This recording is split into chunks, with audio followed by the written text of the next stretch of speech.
Hola, ¿qué tal? Hoy estamos con Juan Dumas. Juan es consultor en prevención y manejo de conflictos socioambientales y diseño de políticas públicas. Juan, ¿cómo estás? Bien, che, muchas gracias. Muchas gracias por estar acá con nosotros. Gracias. Juan, ¿en qué exacto consiste tu trabajo? Es un trabajo raro, no se puede clasificar muy fácilmente, pero es básicamente actuar como un mediador entre gente que se pelea por recursos naturales, ¿no? Entonces, gente que se pelea por el uso de un río, o por un bosque, o por tierras, por distintos usos de un mismo recurso natural, muchas veces no encuentra canales de diálogo y mi trabajo es proveérselos, ayudarlos a que se puedan sentar a una mesa y tomar decisiones. ¿Y cómo es que llegaste a esta carrera así tan extraña, digamos, Yo o poco común? Sí, yo tengo que admitir que estudié Derecho, que soy Sí. abogado, pero no es algo con lo que me siento totalmente identificado. De hecho, hasta el final de mi carrera no sabía bien si me iba a dedicar a eso o no. Había penado en algún estudio jurídico Sí. y fue una buena experiencia, pero para darme cuenta que eso no era lo que quería hacer. Y, y mediación fue una de las últimas materias en la carrera y me interesó muchísimo. Y traté de seguir un camino por ahí y también el tema ambiental era otra pasión mía y como que se fueron juntando bastante naturalmente y encontré una fundación acá en Argentina que se dedicaba un poco a eso, ¿no? Sí. Y claro, empecé tratando de servir el café en las reuniones de mediación a ver si ahí aprendía algo. Y de a poco se fueron dando espacios, lugares y me di cuenta que eso era lo mío y desde ahí feliz, ¿no? O Sí. sea, no me he apartado de ese camino. ¿Cómo es que te interesó, te apasionó tanto la mediación, pero a la vez es como que tenés esa especie como de cosa media lejana con el derecho? ¿No están como un poco ligadas? Mira, durante un tiempo yo decía que para poder ser un buen mediador casi que tenía que haber desaprendido todo lo que aprendí como abogado.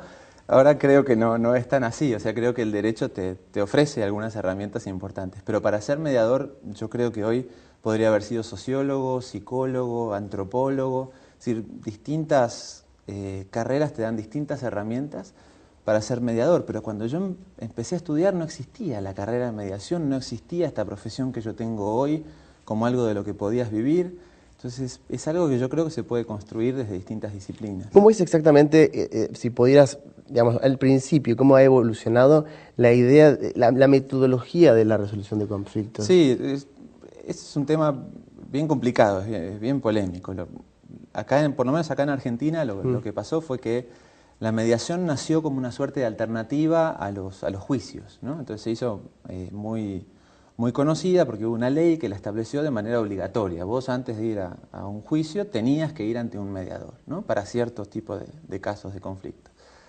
Y ahí se capacitó mucha gente con una metodología de mediación, si vos querés, un poquito simple, ¿no? En el cual había como ciertos pasos a seguir y punto. Luego hubo muchos mediadores acá a nivel local en Argentina que realmente desarrollaron una práctica de la mediación fascinante y hay gente muy admirable trabajando en esto.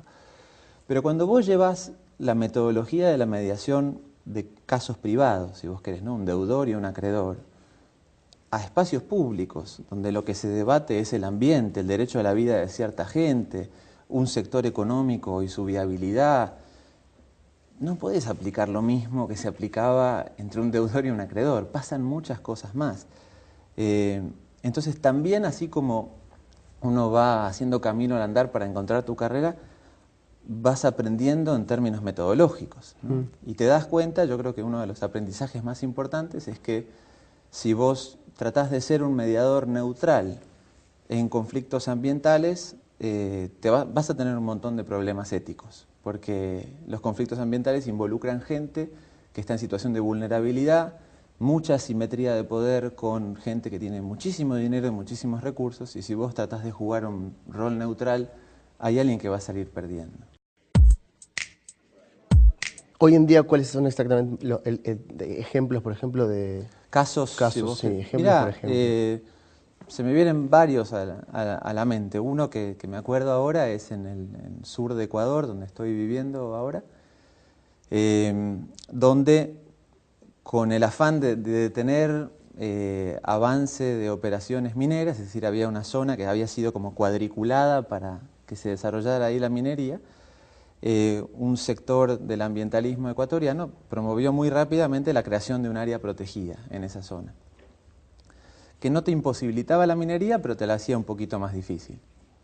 Y se basó en eso en ciertos mapas que no daban cuenta de cuál era la realidad en ese momento en el terreno. Y ahí vivía gente, hacía 15, 20 años, campesinos, que al amparo de una ley de colonización iban avanzando, trabajando la tierra y la iban dejando para sus hijos, pero así esto era gente que vivía hace mucho tiempo. Claro, cuando esta gente se enteró que el lugar donde vivía ahora era un área protegida y no tenía derecho a titular la tierra, a obtener el título de la tierra donde vivía y trabajaba, al primer técnico ambientalista que llegó lo secuestraron y le pegaron por 3 días a él y a su equipo, ¿no? Y en ese lugar no se pudo trabajar durante un año y nos pidieron llevar adelante un proceso de mediación. Y que, bueno, en distintos países tienen distintos nombres, allá era un proceso de diálogo.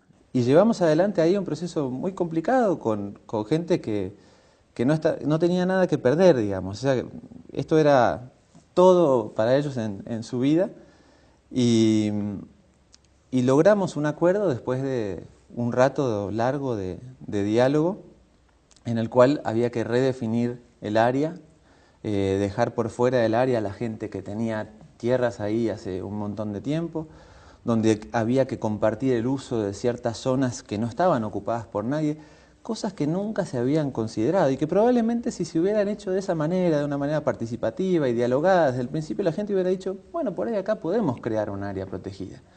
De hecho, muchos no querían el avance de la minería en la zona también, ¿no?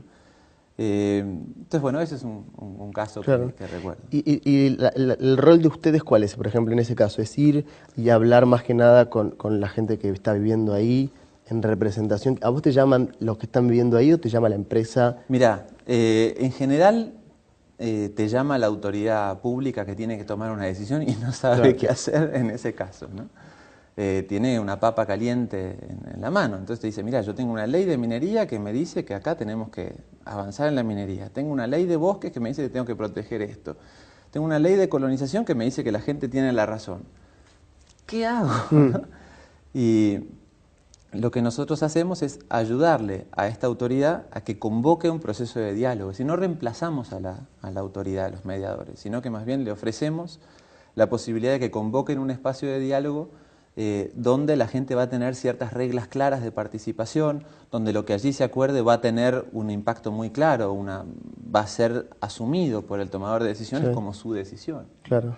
Y eso, en términos de la capacidad de gente de decidir su futuro es enorme, es una diferencia grandísima.